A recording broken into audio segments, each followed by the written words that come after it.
Hello my world dear student, আশা করছি তোমরা সকলেই ভালো আছো। তো আমাদের কোর্স সেল সেল চ্যাপ্টারটি চলছিল। তো সেই সেল চ্যাপ্টারটির বাকি যে তথ্য বা বাকি যে বিভিন্ন যে অংশগুলো রয়েছে সেই বিভিন্ন অংশ সম্পর্কে আমরা আজকে দেখব। ওকে, তাহলে আমাদের অলরেডি সেলের যে তোমার বিভিন্ন কোষীয় অঙ্গাণু এবং বিভিন্ন কোষীয় অঙ্গাণু সম্পর্কে বিভিন্ন যে তথ্য, সেই তথ্যগুলো আমরা দিয়েছিলাম। তার মধ্যে আমাদের নিউক্লিয়াস, মাইটোকন্ড্রিয়া এই দুটি অলরেডি আমাদের কমপ্লিট হয়েছিল। আজকে আমরা পরবর্তী আরেকটি যে কোষীয় অঙ্গাণু যেটি একটি সেলের মধ্যে অবস্থান করে, সেই কোষীয় অঙ্গাণুটি আমরা দেখতে চলেছি। ওকে, কোষীয় অঙ্গাণুটির নাম কি? কোষীয় অঙ্গাণুটির নাম হচ্ছে তোমার এন্ডোপ্লাজমিক রেটিকুলাম। এন্ডোপ্লাজমিক রেটিকুলাম বা এটাকে বলা হয়ে থাকে, বাংলা ভাষাতে বলি আমরা যে তোমার এন্ডোপ্লাজমীয় জালিকা। কি বলবো স্যার? এন্ডোপ্লাজমীয় জালিকা। তো এন্ডোপ্লাজমীয় জালিকার অবস্থান বা এটি সেলের কোন জায়গাতে অবস্থান করে সেটি আমরা একটু দেখে নেব। ধরো স্যার, এটা হচ্ছে কি না তো একটি সেল। ওকে, এটি কি স্যার? না তো একটা সেল। এই সেলের মাঝখানে কি অবস্থান করে? না তো আমরা জানি যে নিউক্লিয়াস যেটা রয়েছে সেই নিউক্লিয়াসটি অবস্থান করে। আর এই যে এন্ডোপ্লাজমিক রেটিকুলাম বা এন্ডোপ্লাজমীয় জালিকা নামক যে কোষীয় অঙ্গাণুটি, সেই কোষীয় অঙ্গাণুটি এই নিউক্লিয়াস থেকে স্টার্ট করে এইরকম ভাবে একদম কোষ পর্দা পর্যন্ত অবস্থান করে। কি করবে স্যার? না তো নিউক্লিয় পর্দা থেকে শুরু করে সেলের যে কোষ পর্দা রয়েছে সে কোষ পর্দা পর্যন্ত বিস্তৃত একটি কোষীয় অঙ্গাণু। এবং এটি একক কোষীয় অঙ্গাণু, অর্থাৎ এর মধ্যে একটি পর্দা থাকবে। এখানে ছবির দিকে লক্ষ্য করো তোমরা, এখানে একটি পর্দা। যেমন ধরো মাইটোকন্ড্রিয়া, নিউক্লিয়াস, এগুলি কি ছিল না তো দ্বি একক পর্দা বিশিষ্ট কোষীয় অঙ্গাণু ছিল। বাট এটি দ্বি একক পর্দা বিশিষ্ট কোষীয় অঙ্গাণু না, এটি হলো একক পর্দা বিশিষ্ট একটি কোষীয় অঙ্গাণু। এন্ডোপ্লাজমিক রেটিকুলামকে সাধারণত আমরা দুই ভাগে ভাগ করব। এন্ডোপ্লাজমিক রেটিকুলামকে আমরা কয় ভাগে ভাগ করব? দুই ভাগে ভাগ করা হয়ে থাকে। দুই ভাগটা আমরা একটু দেখে নেব। দুই ভাগের মধ্যে মনে রাখবে, একটাকে বলা হবে এস ই আর এবং অপর যেটা রয়েছে অপর অংশ সেটাকে বলা হবে আর ই আর। এস ই আর মানে কি এবং আর ই আর মানে কি সেটা দেখে নিই। এস ই আর বলতে বোঝাবে স্মুথ এন্ডোপ্লাজমিক রেটিকুলাম বা মসৃণ এন্ডোপ্লাজমীয় জালিকা। এটা বলার কারণ কি? এটা বলার কারণটা হচ্ছে যে এন্ডোপ্লাজমিক রেটিকুলামের গায়ে, তোমরা ছবির দিকে একবার লক্ষ্য করো, এন্ডোপ্লাজমিক রেটিকুলাম, এটা একটা চিত্র এন্ডোপ্লাজমিক রেটিকুলামের। এর গায়ে দেখো তোমরা কিছু ছোট ছোট ছোট ছোট ছোট ছোট তোমার ফোটা ফোটা অংশ রয়েছে।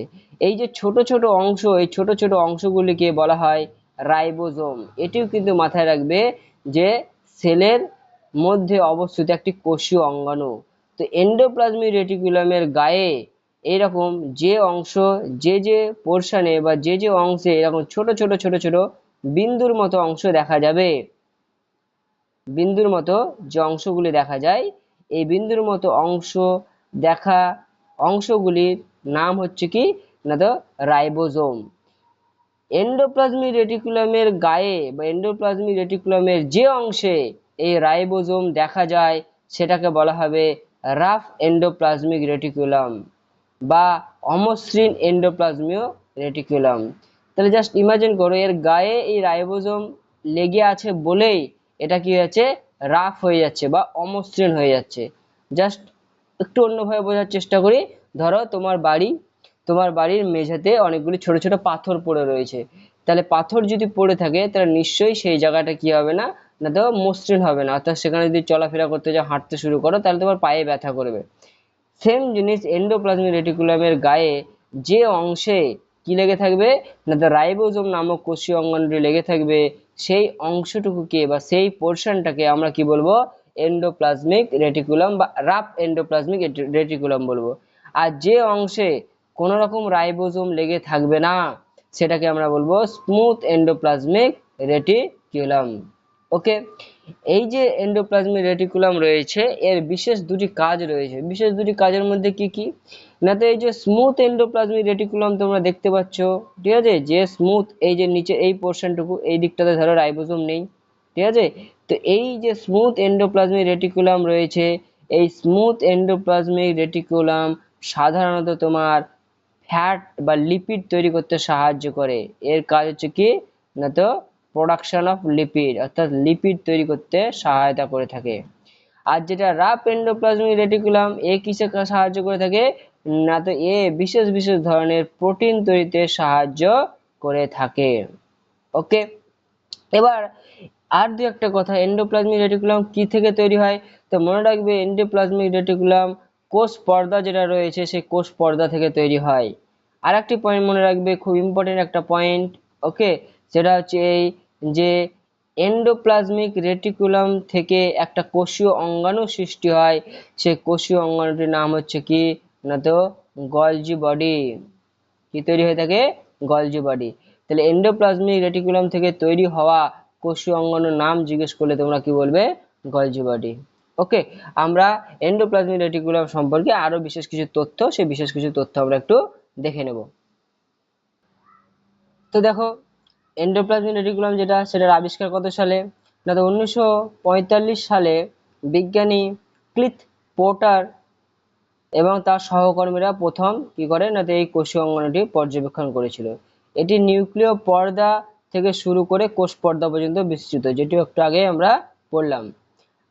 এখানে দেখো প্রকারভেদ, টাইপ অফ ইয়ার, রাইবোজোমের উপস্থিতির উপর ভিত্তি করে এন্ডোপ্লাজমিক রেটিকুলামকে দুই ভাগে ভাগ করা হয়ে থাকে। একটু আগে বললাম যে রাইবোজোমের গায়ে এন্ডোপ্লাজমিক রেটিকুল সরি এন্ডোপ্লাজমিক রেটিকুলামের গায়ে কি লেগে থাকে না তো রাইবোজোম নামক কোষীয় অঙ্গাণু, যেটা সেই রাইবোজোম নামক কোষীয় অঙ্গাণুটি লেগে থাকে। কি বলছে দেখো এখানে, বলছে রাইবোজোমের উপস্থিতির উপর ভিত্তি করে এন্ডোপ্লাজমিক রেটিকুলামকে দুই ভাগে ভাগ করা হয়। একটা রয়েছে অমসৃণ এন্ডোপ্লাজমিক রেটিকুলাম, বা এটাকে বলা হচ্ছে রাফ ইয়ার বা আর ইয়ার। এর গায়ে রাইবোজোম দ্বারা লেগে থাকে, তাই একে অমসৃণ দেখায়। এটি প্রধানত প্রোটিন সংশ্লেষকারী, ঠিক আছে, এটি প্রোটিন তৈরিতে সহায়তা করে থাকে। তারপরে দেখো একটা দেওয়া আছে মসৃণ এন্ডোপ্লাজমিক রেটিকুলাম বা স্মুথ ইয়ার বা এসিআর শর্ট ফর্ম হিসেবে। এর গায়ে কোনো রাইবোজোম থাকে না, এটি লিপিড বা ফ্যাট সংশ্লেষে সহায়তা করে থাকে।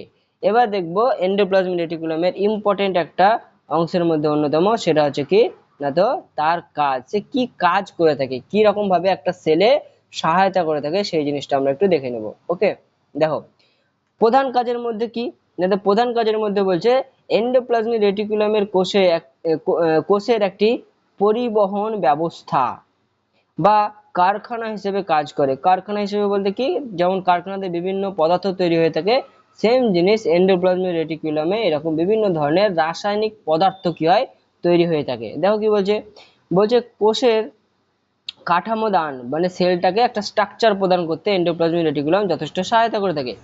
এটি সাইটোপ্লাজমকে বিভিন্ন প্রকোষ্ঠে ভাগ করে এবং কোষের যান্ত্রিক দৃঢ়তা প্রদান করে থাকে। প্রোটিন সংশ্লেষ, একটু আগে বললাম যে রাফ এন্ডোপ্লাজমিক রেটিকুলাম যেটা রয়েছে সেখানে রাইবোজোম থাকায় এটি প্রোটিন তৈরি করতে সহায়তা করে। তারপর দেখো লিপিড, মসৃণ ইয়ার লিপিড এবং স্টেরয়েড ও বিভিন্ন হরমোন তৈরিতে সহায়তা করে থাকে। ওকে, তো আমরা যখন হরমোন চ্যাপ্টারটি পড়বে তোমরা, তখন দেখা যাবে যে আমাদের দেহে বিভিন্ন ধরনের যে হরমোন রয়েছে তারা বিভিন্ন রকমের কাজ করে থাকে।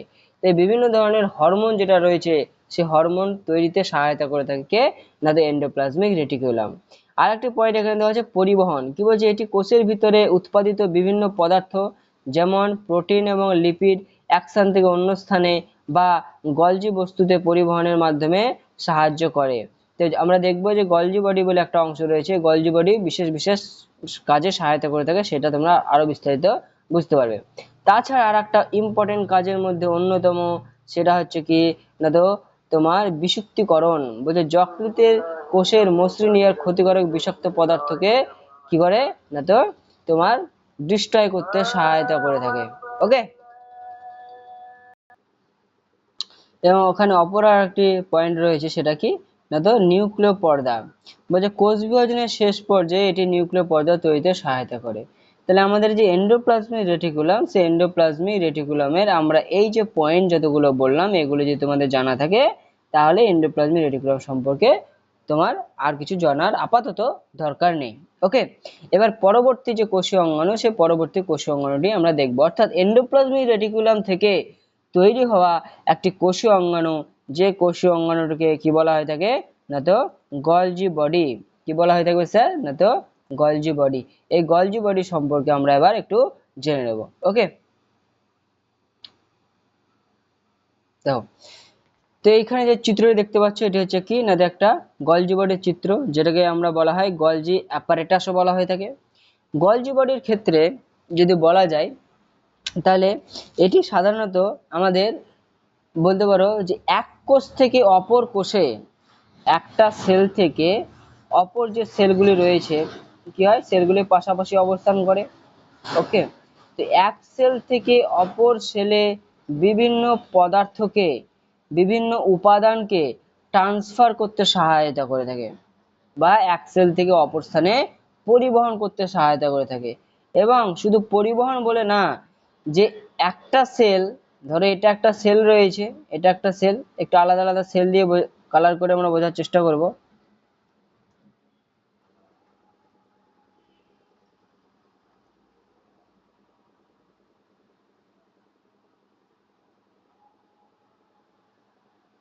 তো এরকম ভাবে পাশাপাশি ধরো দুটি সেল রয়েছে। তো গলজি বডি কি করে না, এই সেলে কি হবে না, বিভিন্ন ধরনের পদার্থ যেটা রয়েছে সেই পদার্থ তৈরি করবে।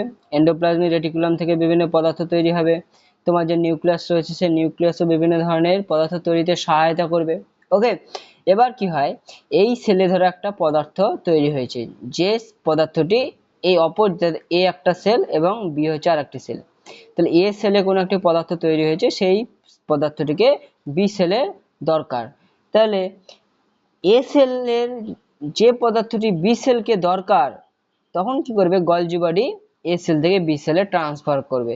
কিন্তু মাথায় রাখবে ততটুকুই সে বি সেলকে দেবে যতটুকু তার দরকার, বা এ সেলের বলতে পারো যে নিজের চাহিদা পূরণ করার পর বাকি যেটুকু থাকবে সেটুকু দেবে। সেম জিনিস বি সেল থেকে ধরো এ সেলে কোনো একটা পদার্থ আসবে, তো এই যে আসা সেটাকেও কিন্তু নিয়ন্ত্রণ করবে কে না, তো গলজি বডি। তাই গলজি বডিকে মাথায় রাখবে কোষের ট্রাফিক পুলিশ বলা হয়ে থাকে। কোষের ট্রাফিক পুলিশ বলা থাকে। ট্রাফিক পুলিশ কেন বলা হয়ে থাকে? ট্রাফিক পুলিশের কাজ কি না, তো কত পরিমাণ গাড়ি একটা নির্দিষ্ট সময় ছাড়তে হবে, বা গাড়িকে কখন স্টপ করতে হবে, যে আর আমার দরকার নেই এখন, এবার কি হবে না, তো অন্য লাইনে গাড়িটা যাবে, আর একটা লাইন যেটা রয়েছে সেই লাইনের লোককে কি করে দেয় না, তো দাঁড় করে দেয়। সেম জিনিস গলজি বডিও তাই করে, একটা সেল থেকে অপর সেলে কোন একটা পদার্থ কতটা পরিমাণ পাঠাবে সেই জিনিসটা নিয়ন্ত্রণ করে থাকে। মনে রাখবে যে গলজি বডির ক্ষেত্রে বিভিন্ন অংশ আমরা দেখতে পাবো। এখানে দেখো বিভিন্ন আকারের স্ট্রাকচার দেখা যাচ্ছে, ঠিক আছে? এই স্ট্রাকচারের মধ্যে মাথায় রাখবে যে এরকম দেখো একটা গোল গোল গোল গোল অংশ দেখা যাচ্ছে এখানে কিছু তোমার, এটা পুরোটা হচ্ছে গলজি বডি। তো গলজি বডিটার একটু অবস্থানটা আমরা একটু দেখিয়ে দিই তাহলে খুব ভালো হবে। ধরো স্যার এটা হচ্ছে তোমাদের কি না, তো সেল, এটা অবস্থান করছে কি, সেল অবস্থান করছে। তো গলজি বডি সাধারণত একটু নিউক্লিয়াস থেকে দূরে, একটু দূরে এই সমস্ত জায়গাতে কি অবস্থান করবে না, তো গলজি বডি যেটা রয়েছে সেই গলজি বডিটি অবস্থান করবে। ওকে, এবার গলজি বডির আমাদের বাকি যে অংশগুলো রয়েছে সে বাকি অংশগুলো একটু একটু করে আমরা দেখে নেব। দেখো তাহলে গলজি বডি যেটা রয়েছে সেটা আবিষ্কার কি করেছিলেন না, তো ক্যামিলো গলগি নামক একজন বিজ্ঞানী ছিলেন, তিনি এটি প্রথম আবিষ্কার করেছিল। এবং ইনার নাম অনুসারেই বা নাম অনুযায়ী কি হয় না, তো তোমার গলজি বডি যেটা রয়েছে সে গলজি বডি হয়েছিল। ওকে, কারণ তার নাম ছিল ক্যামিলো গলগি, তাই এটাকে নাম দেওয়া হয়েছিল গলজি বডি। ওকে, তারপর দেখো গঠনের মধ্যে যদি বলা যায়, তো গঠনে দেখো তিনটে পয়েন্ট দেওয়া আছে। দেখো গলজি বডির স্ট্রাকচারের ক্ষেত্রে যদি আমরা লক্ষ্য করি, এখানে তিনটে অংশ দেওয়া আছে। একটা দেওয়া আছে তোমার সিস্টার্নি, একটা দেওয়া আছে ভ্যাকুয়াল, একটা দেওয়া আছে আমাদের ভেসিকল। সিস্টার্নির ক্ষেত্রে কি বলছে, বলছে এগুলি দেখতে চ্যাপ্টা থলির মতো, একটির বলছে একটির ওপর আর একটি সমান্তরালভাবে অবস্থান করছে। আমি চিত্রের মাধ্যমে এটি তোমাদের দেখাবো। ওকে, তারপর একটা দেওয়া আছে ভ্যাকুয়াল, ঠিক আছে, সিস্টার্নির কিনারায় অবস্থিত গোলাকার গহ্বর যেটা, সেটাকে ভ্যাকুয়াল বলবে।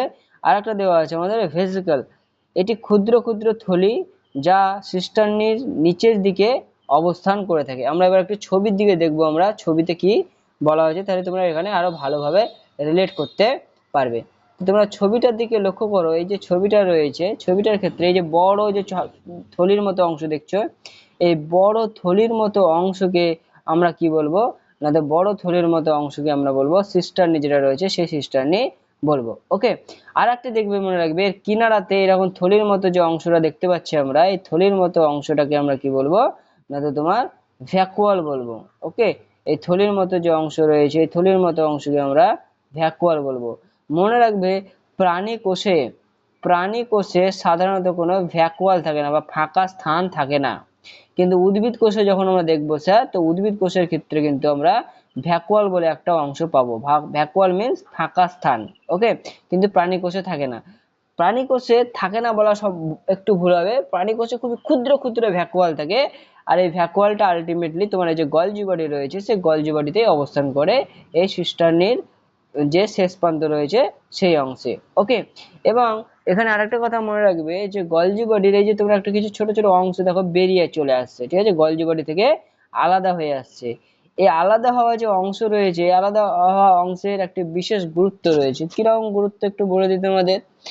সাধারণত এই গলজি বডি যেটা রয়েছে, সেই গলজি বডিটা কোথা থেকে তৈরি হয় না, তো আমরা জানি যে ইয়ার অর্থাৎ এন্ডোপ্লাজমিক রেটিকুলাম যেটা রয়েছে, সেই এন্ডোপ্লাজমিক রেটিকুলাম থেকে তৈরি হয়ে থাকে। এবার এন্ডোপ্লাজমিক রেটিকুলাম থেকে যখন গলজি বডি তৈরি হয়ে যায়, তো গলজি বডির বিভিন্ন অংশ পাচ্ছি আমরা। বিভিন্ন অংশের মধ্যে একটা গুরুত্বপূর্ণ অংশ হচ্ছে সিস্টার্নি। এই সিস্টার্নি কি করে, বিভিন্ন ধরনের রাসায়নিক পদার্থ, বিভিন্ন ধরনের উৎসেচক, সেই বিভিন্ন ধরনের উৎসেচক তারা কি করে থাকে, খরিত করে থাকে। এর মধ্যে খরিত হওয়া বিভিন্ন যে উৎসেচক, সেই উৎসেচকগুলি আলটিমেটলি তোমার এই যে ভ্যাকুয়াল রয়েছে, ভ্যাকুয়ালে কি হয়, জমা হয়। এবং ভ্যাকুয়ালে জমা হওয়ার পর এটা কি হয়ে যায়, একটা সময় আলাদা হয়ে যায়, এবং আলাদা হয়ে একটি কোষীয় অঙ্গনের সৃষ্টি করে, যে কোষীয় অঙ্গনটিকে বলা হয়ে থাকে তোমার লাইসোজোম। কি বলবো স্যার, এটাকে আমরা লাইসোজোম। আর এই লাইসোজোম যেটা রয়েছে, এই লাইসোজোম প্রত্যেকটা সেলের জন্য খুবই ইম্পর্টেন্ট। প্রত্যেকটা সেলের জন্য খুবই ইম্পর্টেন্ট, কারণ হচ্ছে একটি সেলের আত্মরক্ষাতে এই লাইসোজোমই মুখ্য ভূমিকা পালন করে। বা বলতে পারো যে ক্যান্সারের হাত থেকে এই লাইসোজোম মানুষকে অনেকটা বাঁচিয়ে তোলে।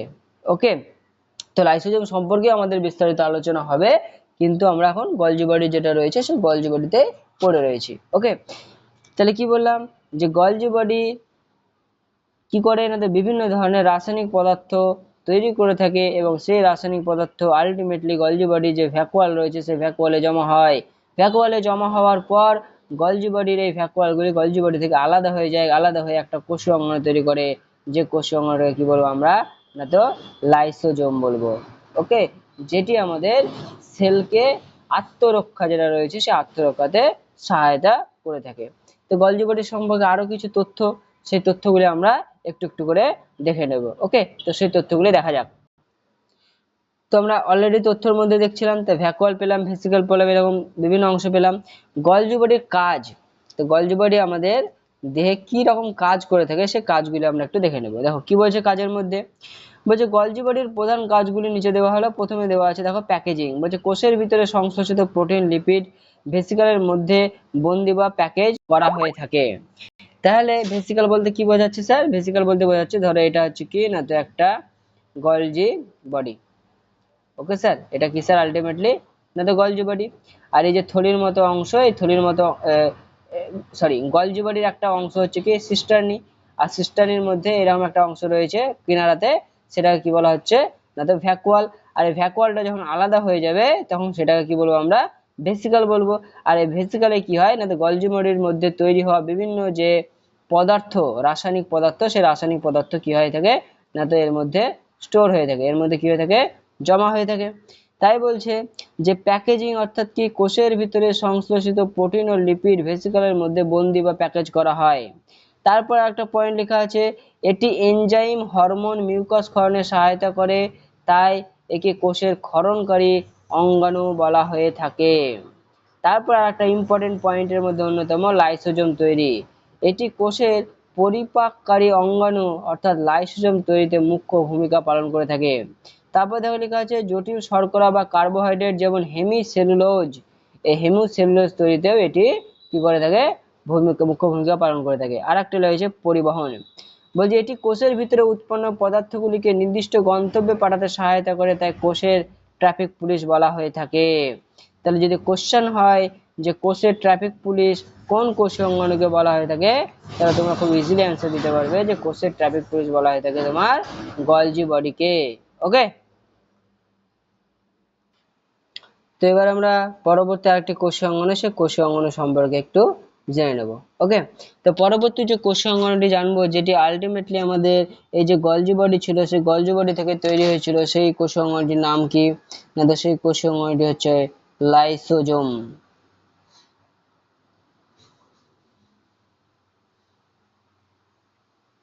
লাইসোজোম, দেখো লাইসোজোমটা কি না, তো এটি স্যার একটা তোমার কোষীয় অঙ্গাণু যেটি সাধারণত কি থেকে তৈরি হয় না, তো গলজি বডি থেকে তৈরি হয়। গলজি বডি যে ভেসিকল, সেই ভেসিকলটাকে আমরা আলটিমেটলি লাইসোজোম যেটা রয়েছে সেই লাইসোজোম বলবো।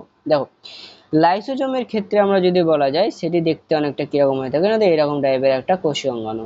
ঠিক আছে, দেখো এটা কিন্তু সেল আঁকছি না আমি, সেলের ভিতরে উপস্থিত একটি কোষীয় অঙ্গাণু আঁকছি। লাইসোজোম এর গুরুত্ব যদি বলা যায় অনেক বেশি, একটা সেলের ক্ষেত্রে লাইসোজোম খুবই ইম্পর্টেন্ট বা গুরুত্বপূর্ণ ভূমিকা পালন করে থাকে। লাইসোজোম হচ্ছে স্যার একটা কি না, তো একক পর্দা বিশিষ্ট কোষীয় অঙ্গাণু। লাইসোজোমের ভিতরে বিজ্ঞানীরা দেখেছেন বা বিভিন্ন রিসার্চের মাধ্যমে দেখা গেছে যে লাইসোজোমের ভিতরে তোমার বিভিন্ন তোমার অ্যাসিড জাতীয় উৎসেচক অবস্থান করে। কি জাতীয় উৎসেচক অবস্থান করে না, তো অ্যাসিড জাতীয় উৎসেচক যেটা রয়েছে সেই উৎসেচকটা অবস্থান করে। প্রায় তোমার 30 থেকে 35 রকমের কি থাকে অ্যাসিড জাতীয় উৎসেচক এর মধ্যে দেখা গেছে। যে উৎসেচকগুলি কি করে না, তো যদি কোনো সেলের ভিতরে জীবাণু, কোনো একটা জীবাণু যদি প্রবেশ করে বা বিজাতীয় বস্তু যদি প্রবেশ করে, তো লাইসোজোম কি করে না, তো তোমার সেই জীবাণুটিকে ধ্বংস করতে সহায়তা করে। মাথায় রাখবে, আমরা জানি যে আমাদের যে রক্তের মধ্যে যে শ্বেত রক্তকণিকা রয়েছে, শ্বেত রক্তকণিকা রয়েছে স্যার, শ্বেত রক্তকণিকা বা শ্বেত রক্ত কোষ বলতে পারি, ঠিক আছে, সেই বা ডাব্লিউবিসি বলা হয়, হোয়াইট ব্লাড সেল বলা হয় থাকে। এটিও কি স্যার একটা সেল বা কোষ। এই হোয়াইট ব্লাড সেলের মধ্যে এই লাইসোজোমের সংখ্যা তুলনামূলকভাবে অনেক বেশি থাকে। তাই শ্বেত রক্তকণিকা বা হোয়াইট ব্লাড সেল কি করে থাকে না, তো জীবাণু ধ্বংস করতে পারে বা জীবাণু ধ্বংস করতে সহায়তা করে থাকে সব থেকে বেশি। তো সেলের ভিতরে যদি কোনো জীবাণু প্রবেশ করে, তখন লাইসোজোম কি করে তাকে ভালো করে ধরে ধুমধাম ধুমধাম মার দিয়ে তাকে মেরে ফেলতে সাহায্য করে। ঠিক আছে, আলটিমেটলি মারপিট করে মেরে ফেলে না, কি থাকে না, এর ভিতরে তোমার অ্যাসিড জাতীয় পদার্থ থাকে, যে অ্যাসিড জাতীয় পদার্থ সেই তোমার জীবাণুটিকে মেরে ফেলে।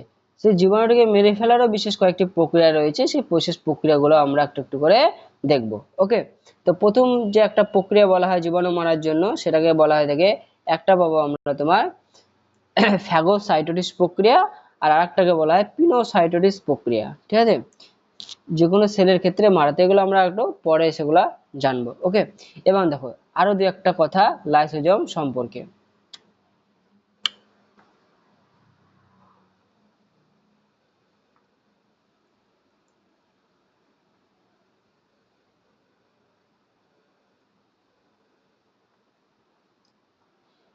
লাইসোজোমকে বলা হয়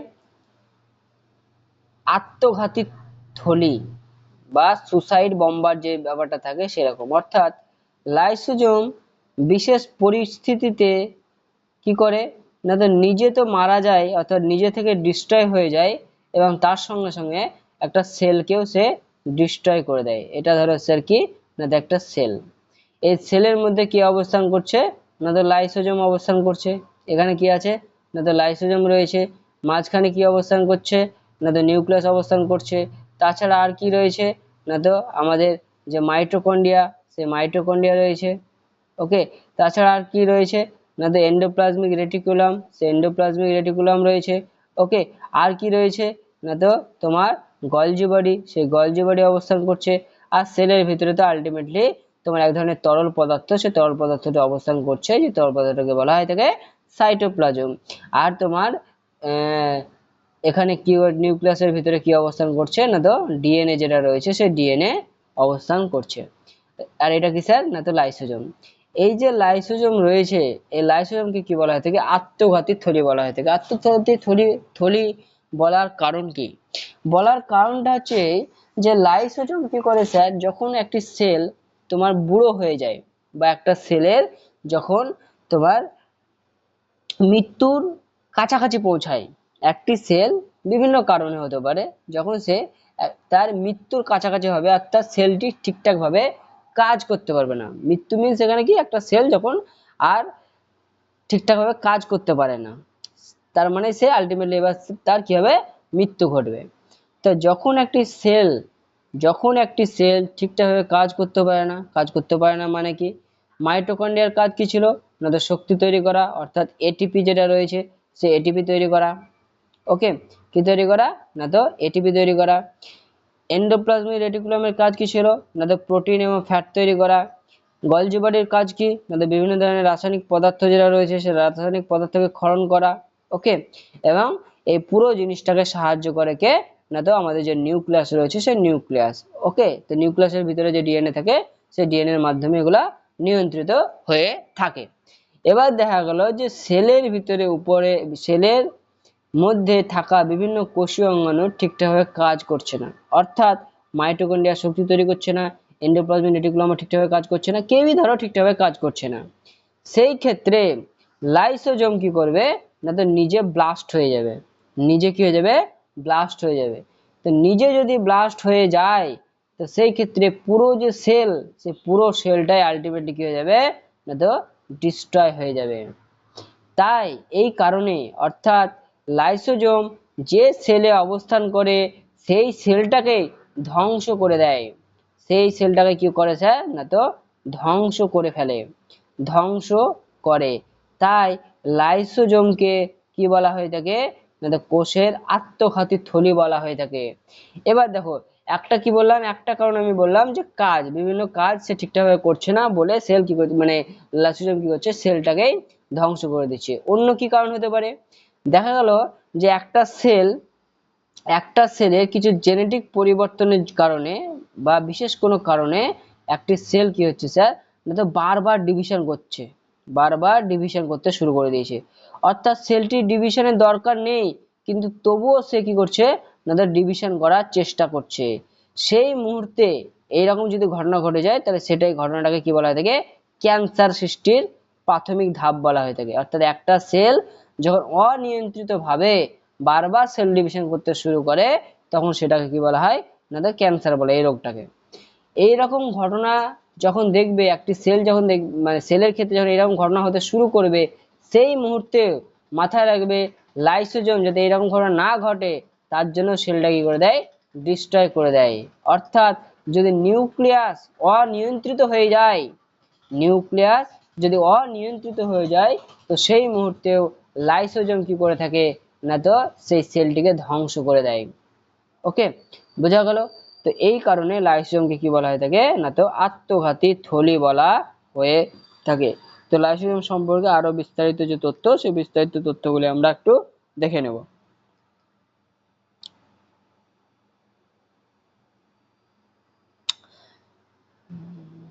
দাও তাহলে আবিষ্কারের ক্ষেত্রে কি বলছে না তো 1955 সালে বেলজিয়ান বিজ্ঞানী ক্রিশ্চিয়ান ডি দুবে, এই ডি দুবে নামে একজন বিজ্ঞানী তিনি প্রথম লাইসোজোম যেটা রয়েছে সেই লাইসোজোমটাকে আবিষ্কার করে। তো এই নামটা একটু মনে রাখবে তাহলে হবে যে ডি দুবে নামে একজন বিজ্ঞানী লাইসোজোম সেই লাইসোজোমটি আবিষ্কার করেছিল। লাইসোজোমের গঠনের মধ্যে দেখো লাইসোজোম দেখতে সাধারণত ছোট গোলাকার থলির মতো, এর প্রধান অংশ হলো একটা হচ্ছে আবরণী পর্দা। আবরণী পর্দা বলতে কাকে বোঝাচ্ছে না তো লাইসোজোম ধরে এটা হচ্ছে লাইসোজোম, তো লাইসোজোমের বাইরে যে পর্দাটা রয়েছে এই পর্দাটাকে কি বলা হচ্ছে আবরণী পর্দা, অর্থাৎ ঘিরে রেখেছে। কারণ এর ভিতরে বিভিন্ন ধরনের বলতে পারো ডেঞ্জারাস এনজাইম রয়েছে, সেই ডেঞ্জারাস এনজাইম যদি কোনো কারণে বেরিয়ে যায় তাহলে কিন্তু সেলটা ডিস্ট্রয় হয়ে যাবে। ওকে, তাই একে অবশ্যই ভালোভাবে পর্দা দিয়ে ঘিরে রাখতে হবে। তাই বলছে এটি একটি একক পর্দা বা মেমব্রেন দ্বারা আবৃত থাকে যার ভেতরে এনজাইমগুলো কোষের অন্যান্য অংশ থেকে আলাদা রাখতে সাহায্য করে। এনজাইম বলছে এর ভিতরে 40 থেকে 50 ধরনের শক্তিশালী হাইড্রোলাইটিক এনজাইম অবস্থান করে। ঠিক আছে। যেমন উদাহরণের মধ্যে দেখো নাম লেখা আছে, খুব ইম্পর্টেন্ট, এটা তোমরা স্ক্রিনশট নিয়ে রাখতে পারো। একটা দেওয়া আছে প্রোটিয়েজ, তারপরে দেওয়া আছে লাইপেজ, আর একটা দেওয়া আছে নিউক্লিয়েজ। এগুলা কি না, এমন এক ধরনের উৎসেচক যেটি বা শক্তিশালী হাইড্রোলিক এনজাইম, যারা কি করতে পারে না তো তোমার বিভিন্ন রকম জীবাণু মারা থেকে শুরু করে সেলটাকে ধ্বংস করা পর্যন্ত করে দিতে পারে। এই এনজাইমগুলো আম্লীয় পরিবেশে সবচেয়ে ভালো কাজ করে থাকে।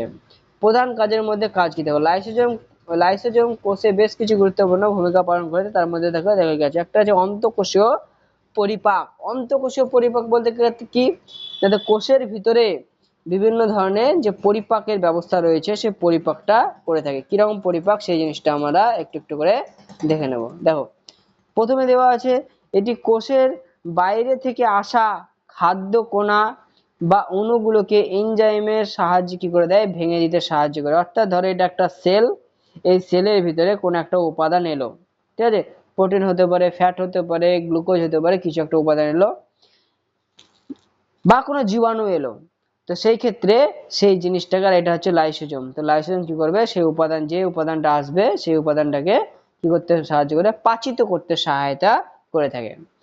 2 নম্বর পয়েন্টে কি বলছে, জীবাণু ধ্বংস। বলছে শ্বেত রক্তকণিকায় থাকা, দেখো স্যার আগেই বলেছিলাম, শ্বেত রক্তকণিকায় থাকা লাইসোজোম ফ্যাগোসাইটোসিস পদ্ধতিতে ক্ষতিকারক ব্যাকটেরিয়া এবং ভাইরাসকে ধ্বংস করে শরীরকে রক্ষা করে। এই যে ফ্যাগোসাইটোসিস প্রক্রিয়া, সেই ফ্যাগোসাইটোসিস প্রক্রিয়াটি খুবই ইম্পর্টেন্ট, এটা আমি একটু পরে দেখাচ্ছি, ঠিক আছে, ছবি এঁকে। তারপর দেখো আরেকটা লেখা আছে অটোফ্যাগি। বলছে কোষের পুরনো বা অকেজো অঙ্গাণুগুলোকে লাইসোজোম হজম করে ফেলে, ফলে কোষ পরিষ্কার থাকে। এটাকে বলা হচ্ছে অটোফ্যাগি। অটোফ্যাগি বলতে নিজে নিজেকে খেয়ে ফেলা। ওকে, এই তারপরে দেখো আর একটা কি দেওয়া আছে আমাদের, তারপর একটা দেওয়া আছে আমাদের অটোলাইসিস। অটোলাইসিস বলতে কি, বলছে যখন কোনো কোষ মারাত্মক ক্ষতিগ্রস্ত হয় বা মারা যায়, তখন লাইসোজোম ফেটে গিয়ে তার ভিতরের এনজাইম দিয়ে পুরো কোষটিকে হজম করে ফেলে। এই কারণে লাইসোজোমকে আত্মঘাতীর থলি বা সুসাইড ব্যাগ বলা হয়ে থাকে।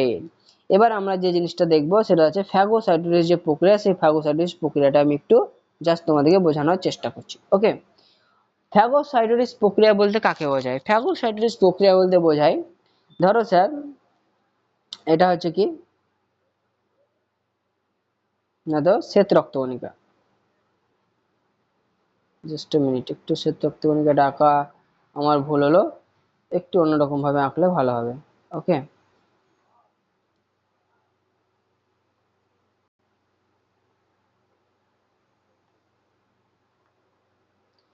ধরো স্যার এটা কি একটা, এটা হচ্ছে একটা আমাদের না তো শ্বেত রক্তকণিকা। শ্বেত রক্তকণিকার নির্দিষ্ট আকার থাকে না। ওকে, এরকম টাইপেরই বিভিন্ন, এটা বিভিন্ন মানে পার্টিকুলার আকার বা গোলাকার বা এরকম না, এ তার আকার পরিবর্তন করতে পারে। এটা হচ্ছে একটা শ্বেত রক্তকণিকা। শ্বেত রক্তকণিকার মধ্যে কি অবস্থান করছে, নিউক্লিয়াস অবস্থান করছে। আর শ্বেত রক্তকণিকাতে এরকম প্রচুর লাইসোজোম থাকবে, অসংখ্য কি থাকবে না তো লাইসোজোম অবস্থান করে, অনেক বেশি। একটা সাধারণত কোষে লাইসোজোম অবস্থান করেই, কিন্তু শ্বেত রক্তকণিকাতে তুলনামূলকভাবে অনেক বেশি কি অবস্থান করবে, লাইসোজোম অবস্থান করবে। আর ধরো স্যার এইটা হচ্ছে কি না তো একটা ব্যাকটেরিয়া,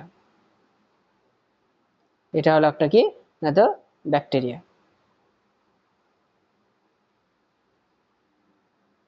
এটা হলো একটা ব্যাকটেরিয়া। শ্বেত রক্তকণিকা কি করে, ব্যাকটেরিয়ার কাছে পৌঁছাবে। শ্বেত রক্তকণিকা কি করবে, নিজের আকার পরিবর্তনের মাধ্যমে, নিজের আকার পরিবর্তন করে কি করবে না, তো তোমার ব্যাকটেরিয়া যেটা রয়েছে সেই ব্যাকটেরিয়ার কাছে গিয়ে পৌঁছায়। ওকে, তাহলে ধরো এ কি করছে না, তো নিজের আকার যেটা রয়েছে সে আকার পরিবর্তন করবে। এরকম করে ধরো, যেহেতু নিজের আকার পরিবর্তন করতে পারে, এ তার নিজের আকারটা কি করে নেবে না, তো পরিবর্তন করবে। পরিবর্তন করে এরকম ভাবে আস্তে আস্তে আস্তে আস্তে আস্তে এরকম ভাবে কি হবে না, তো তার আকারটাকে পরিবর্তন করে নেবে, ব্যাকটেরিয়ার দিকে পৌঁছাবে। ওকে, পৌঁছালো। এভাবে এই যে তোমার ব্যাকটেরিয়াটি রয়েছে, এই ব্যাকটেরিয়াকে একটা সময়ে, ব্যাকটেরিয়াটিকে একটা সময় কি করবে না, তো পুরো গ্রাস করে নেবে। গ্রাসটা কিভাবে করবে সেটা আমরা একটু দেখিয়ে দেব।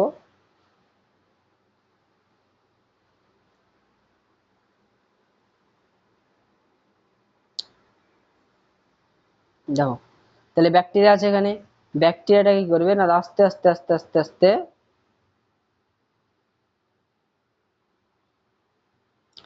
এরকম ভাবে একে গোটায় গিলে নেবে, এরকম ভাবে ব্যাকটেরিয়াটাকে কি করবে না তো গোটায় গিলে নেবে।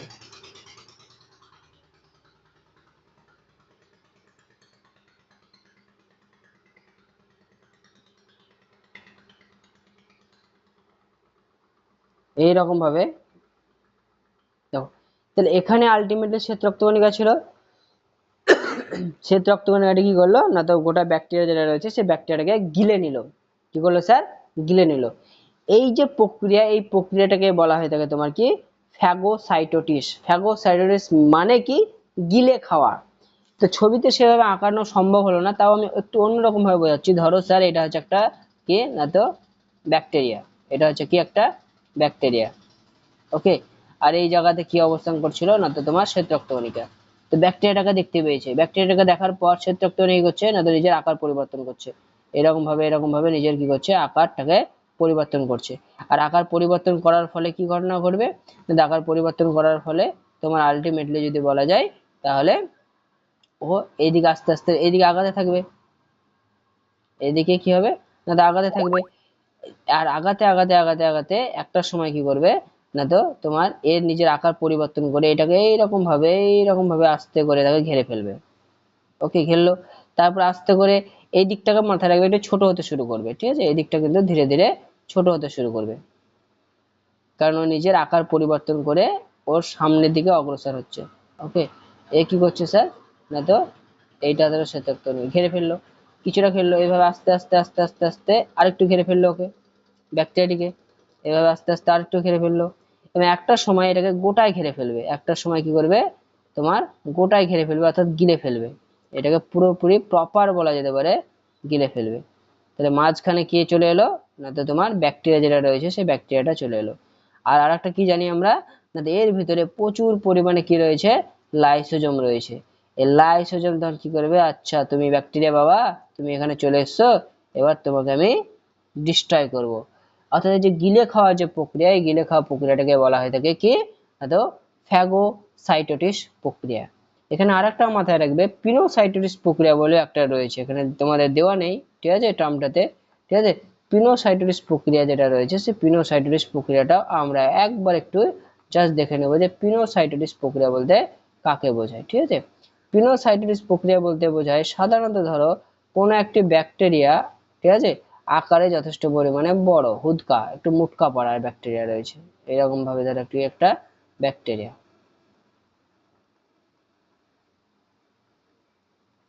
এরকম একটা ব্যাকটেরিয়া রয়েছে, ঠিক আছে, এর মধ্যেও আরএনএ বা ডিএনএ ভরা আছে। এবার পিনোসাইটোসিস বলতে বোঝাবে স্যার না তো এখানে ধরো কি রয়েছে না তো তোমার একটি শ্বেত রক্তকণিকা, ঠিক আছে। তো শ্বেত রক্তকণিকা বলতে পারো বা লাইসোজোম বলতে পারো, এ কি করবে না তো এর দেহে একটা ছোট্ট ছিদ্র করে দেবে, এর দেহে কি করবে কাছে যাবে, কাছে গিয়ে একটা ছোট্ট ছিদ্র করে দেবে, এরকম ভাবে নিজের আকারের পরিবর্তন করে বিভিন্ন উৎসেচকের সাহায্যে একটা ছোট্ট পারা ছিদ্র করে দেবে, ঠিক আছে। ছোট্ট পারা ছিদ্র করে দেওয়ার পর, ঠিক আছে, কি করবে এর ভিতরে থাকা যে সাইটোপ্লাজম, ঠিক আছে, সেই জিনিসটাকে চুষে নেবে, এদিকে করে নেবে চুষে নেবে। আর এই জিনিসটাকে বলা হয় থাকে পিনোসাইটোসিস প্রক্রিয়া, ওকে। আশা করছি তোমরা এতটুকু বুঝতে পেরেছো, ওকে স্যার। এবার আমরা পরবর্তী অপর একটি কোষীয় অঙ্গাণু, সেই কোষীয় অঙ্গাণুটি সম্পর্কে একটু দেখে নেব। সেই কোষীয় অঙ্গাণুটিকে বলা হয় থাকে না তো তোমার সেন্ট্রোজোম। কি বলবো স্যার এটাকে আমরা না তো সেন্ট্রোজোম। মনে রাখবে প্রতিটি কোষে এটি সাধারণত, এবার একটা কথা বলি, এটি শুধুমাত্র তোমার যত প্রাণী কোষ রয়েছে, ঠিক আছে, সে প্রাণী কোষেই অবস্থান করবে।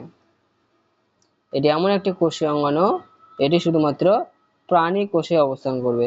এটি কাজ, এটির কাজ কি, এটি সাধারণত তোমার সেল ডিভিশনে সাহায্য করে থাকে, কি করবে না তো কোষ বিভাজনে সাহায্য করে থাকে,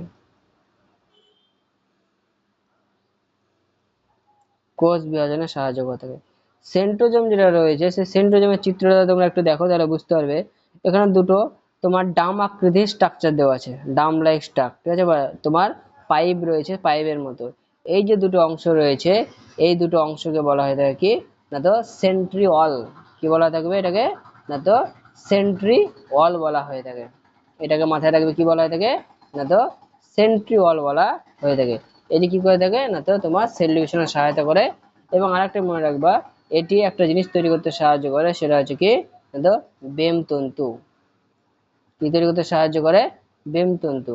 বেমতন্তু কি সেই জিনিসটা হয়তো তোমরা এখন অতটা ভালোভাবে বুঝতে পারবে না। বেমতন্তু বলতে বোঝায় স্যার যে তোমার এক ধরনের দড়ি লাইক স্ট্রাকচার, যখন একটি সেল থেকে দুটো সেলে পরিণত হয়, তো সেই সময়ে ক্রোমোজোমের সৃষ্টি হয়। আর এই ক্রোমোজোমকে এক স্থান থেকে আর একটা দিকে, অর্থাৎ ধরো স্যার এটা হচ্ছে একটা কি সেল, আর এখানে কি তৈরি হলো না তো ক্রোমোজোম তৈরি হয়েছে। ঠিক আছে, সরি একটু ভুল হলো আমার। ঠিক আছে, এটা ধরো একটা সেল, এর মাঝখানে ক্রোমোজোম অনেকটা এরকম এক্স আকৃতি আকারে অবস্থান করে।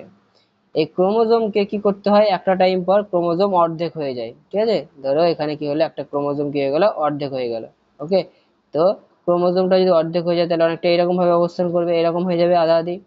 আর এই যে সেন্ট্রোজোম, সেই সেন্ট্রোজোমে থাকা যে সেন্ট্রিওল, সেন্ট্রোজোমের মধ্যে যে পাইপ লাইক স্ট্রাকচার দেখতে পাচ্ছ, এই পাইপ লাইক স্ট্রাকচার একটা এই উপরের দিকে অবস্থান করে, এই উপর দিকে অবস্থান করে, এবং অপরটা আর একটা এই নিচের দিকে অবস্থান করে, বোঝানোর ক্ষেত্রে বলছি। ঠিক আছে, তো এখান থেকে এরকম দড়ির মতো বেরিয়ে আসে, এটাকে বলা হয় থাকে বেমতন্তু। আর এই দড়ির মতো অংশ কি হয় না তো এই ক্রোমোজোমের সঙ্গে যুক্ত হয়ে থাকে, ক্রোমোজোমের সঙ্গে কি হয় না তো যুক্ত হয়। ওকে, এই ক্রোমোজোমের সঙ্গে যুক্ত হয়, উপর থেকেও আসে নিচে থেকেও আসে, এবং এর সঙ্গে কি হয়ে যায়, কানেক্টেড হয়ে যায়। এবং এই বেমতন্তু যেটা রয়েছে, এই যে একটা অর্ধেক কাটা ক্রোমোজোম দেখিয়েছি, এই ক্রোমোজোমকে উপর দিকে টানতে থাকে। তাহলে একটা ক্রোমোজোমকে কি ছিল, এটা এখানে ছিল, এটা এদিকে উপর দিকে চলে গেল। সেম জিনিস এই ক্রোমোজোমটাকে ধরে টেনে এইদিকে নিয়ে চলে এলো। ঠিক আছে, তো এই ক্রোমোজোমটাকে তোমার যে নিরক্ষীয় অঞ্চল অর্থাৎ মাঝ বরাবর ছিল, সেই মাঝখান থেকে উপর দিকে নিয়ে যেতে সাহায্য করে। এটা হচ্ছে তোমার কার কাজ না তো বেমতন্তু যেটা রয়েছে বা অস্ট্রাল রশ্মি বলা হয় থাকে, তার কাজ। ওকে, তো সাধারণত মাথায় রাখবে যে সেন্ট্রোজোম যেটা রয়েছে, সেই সেন্ট্রোজোম কোথায় থাকে না, তো শুধুমাত্র প্রাণী কোষে থাকে, এটি কিন্তু উদ্ভিদ কোষে থাকে না। তাহলে উদ্ভিদ কোষে কে থাকে, তো মাথায় রাখবে উদ্ভিদ কোষে মাইক্রোটিবিউল নামক একটি কোষাঙ্গাণু থাকে, যেটি কি করে না তো সেল ডিভিশনের সময় বেমতন্তু তৈরিতে সহায়তা করে থাকে। কি নাম বললাম স্যার না তো মাইক্রোটিবিউল।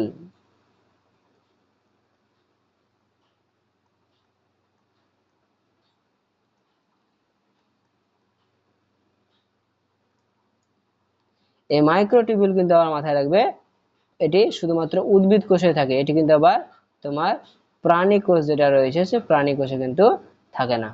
ওকে, তাহলে সেন্ট্রোজোম সম্পর্কে বিভিন্ন যে তথ্য, সে বিভিন্ন তথ্যগুলো একবার দেখে নাও। ঠিক আছে, যে এটি ভ্যান বেন্ডেন নামে একজন বিজ্ঞানী ছিলেন, তিনি এটিকে পর্যবেক্ষণ করেছিলেন প্রথম। গঠনের মধ্যে কি সেন্ট্রোজোম মূলত দুটি অংশ দিয়ে গঠিত, একটা হচ্ছে কি সেন্ট্রিওল, আর একটা দেওয়া আছে তোমার সেন্ট্রোস্ফিয়ার। সেন্ট্রিওলের ক্ষেত্রে তো বললাম যে সেন্ট্রোজোমের মাঝখানে ভিতরের দিকে, সেন্ট্রোজোমে দেখো ভিতরে দুটি ছোট্ট বেলনাকার বা দণ্ডের মতো গঠন দেখা যায়, তাকে সেন্ট্রিওল বলে। এটি দুটি সেন্ট্রিওল একে অপরের সঙ্গে 90 ডিগ্রি কোণে লম্বালম্বি অবস্থান করে। 90 ডিগ্রি কোণে লম্বালম্বি অবস্থান বলতে কিরকম না, তো এই যে একটা সময় এরকম ভাবে লম্বালম্বি অবস্থান করবে, বা যখন তারা থাকেও তখনও একটা 90 ডিগ্রি যে স্ট্রাকচার, সেই 90 ডিগ্রি স্ট্রাকচারের মধ্যে অবস্থান করে এরকম ভাবে। ঠিক আছে, তো ওটাই। ঠিক আছে, তারপর দেখো কি লেখা আছে যে সেন্ট্রিওল দুটিকে ঘিরে থাকা অস্বচ্ছ এবং ঘন সাইটোপ্লাজমকে সেন্ট্রোফিয়ার বলা হয়। ঠিক আছে, তো এরা যেহেতু দুজনে একসঙ্গে অবস্থান করে, সেন্ট্রোজোম অন্য কিছুই না, দুটি সেন্ট্রিওলের একসঙ্গে সহাবস্থান। ঠিক আছে, বা একসঙ্গে বাসস্থান, এর পাশে আশেপাশে কি হয় এরকম তোমার কি না তো তোমার সাইটোপ্লাজমের একটা স্তর দেখা যায়। ওকে, তারপর দেখো লেখা আছে যে প্রতিটি সেন্ট্রিওল 9টি ত্রয়ী অনুনালিকা দিয়ে গঠিত, যা দেখতে অনেকটা গরুর গাড়ির চাকার মতো হয়ে থাকে। ঠিক আছে, এইটা একটু হয়তো বুঝতে পারবে না, এই যে সেন্ট্রিওল রয়েছে, সেই সেন্ট্রিওলকে যদি তোমরা এইরকম ভাবে লক্ষ্য করতে থাকো, এরকম ভাবে দেখা যায়, তাহলে মাঝখানে এরকম ভাবে চাকা, গরুর গাড়ির পাশ থেকে যদি দেখা যায়, তখন একটা এইরকম ভাবে 9টা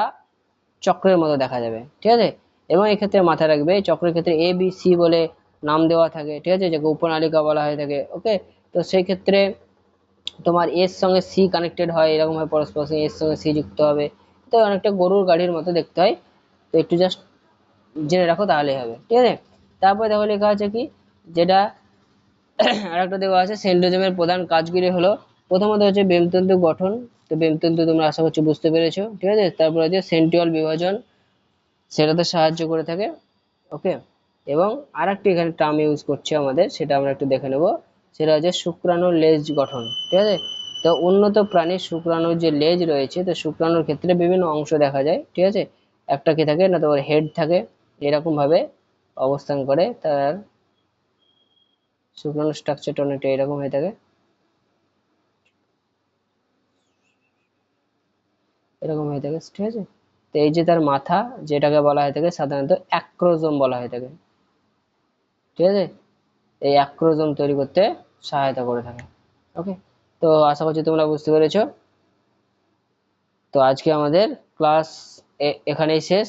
আরো বাকি কয়েকটি কোষ অঙ্গন রয়েছে, সে কোষ অঙ্গন সম্পর্কে আমরা পরবর্তী ক্লাস সেখানে আলোচনা করব। ওকে, থ্যাংক ইউ।